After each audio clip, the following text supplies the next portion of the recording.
പ്രാണനെ മരണത്തിൻ പിടിയിൽ നിന്നും, ആയുസ്സിനെ കണ്ണുനീരിൽ നിന്നും, അധ്വാന ഫലത്തെ നഷ്ടത്തിൽ നിന്നും സൂക്ഷിച്ച ദൈവമേ സ്തുതി നിനക്ക്.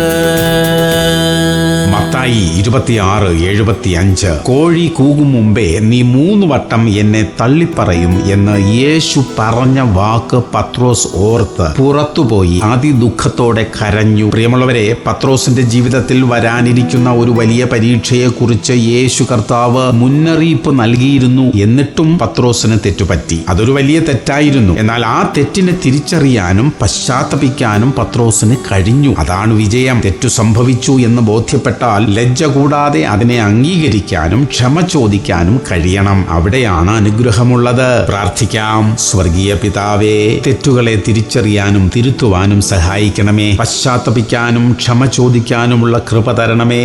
യേശു ക്രിസ്തുവിന്റെ നാമത്തിൽ തന്നെ. ആമേൻ, ആമേൻ, ആമേൻ.